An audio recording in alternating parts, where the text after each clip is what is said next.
Salut, c'est Maxime et bienvenue dans cette nouvelle vidéo. Aujourd'hui, on va voir comment gérer son argent.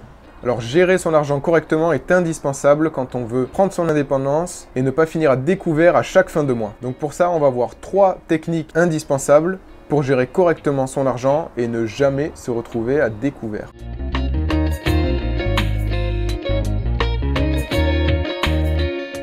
Alors si on ne sait pas gérer son argent, le gros problème c'est qu'on va se retrouver à découvert à chaque fin de mois. Les mois suivants vont être plus difficiles pour attraper ce découvert et en général c'est une spirale infernale et on aura du mal à s'en sortir. Donc si tu gères bien ton argent, tu vas pouvoir éviter d'avoir des fins de mois difficiles. Donc le premier point, ça va être de cloisonner ton budget. Tu vas retirer de l'argent que tu rentres tous les mois, tous les frais fixes. Donc c'est-à-dire logement, voiture, nourriture, etc. Tout ce que tu payes chaque mois qui a à peu près une somme identique. Sur ce qui va te rester, tu vas épargner 10 à 20% de la somme. Ça va te permettre de mettre de l'argent de côté pour économiser ou dans tous les cas pour plus tard, ça te servira. Ensuite, sur ce qui va te rester, tu peux prendre 10% pour te faire plaisir. 10% à peu près, tu peux prendre 5, tu peux prendre peut-être un petit peu plus en fonction de si tu as dépensé plus en loisirs le mois précédent ou non. Mais tu vas prendre en moyenne 10% pour te faire plaisir. Et s'il te reste encore de l'argent, ce que tu vas faire, c'est que tu vas le garder jusqu'à la fin du mois. Ça va te permettre de payer pour des dépenses imprévues si tu en as, comme le médecin, une réparation de la voiture ou ce genre de choses. Si jamais à la fin du mois, il te reste de l'argent, tu peux l'épargner à nouveau ou alors tu peux en dépenser une petite partie pour te faire plaisir. Mais le mieux, c'est quand même de le mettre de côté pour les mois à venir. Le deuxième point, ça va être d'anticiper les dépenses. Tu sais que dans quelques temps, tu vas devoir changer d'ordinateur, acheter un appareil photo ou partir en voyage.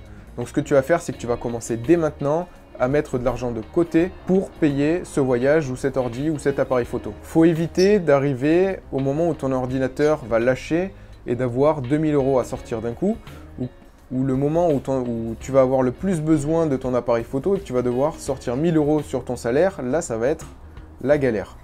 Donc ce que tu vas faire, c'est que chaque mois, tu vas mettre 50, 100 ou 150 € en fonction de ce que tu peux faire. Tu vas les mettre de côté. Tu sais que c'est pour ça, tu ne vas pas y toucher. Et au moment où tu en as besoin, tu vas utiliser cet argent-là pour acheter ton ordinateur ou ton appareil photo ou pour partir en voyage.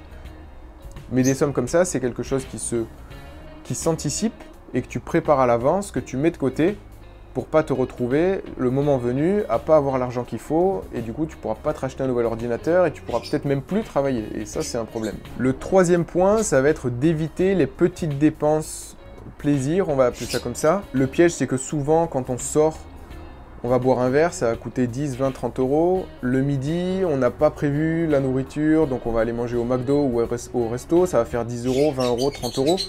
Et en fait toutes ces dépenses cumulées à la fin du mois, tu vas t'en sortir pour 200 ou 300 €.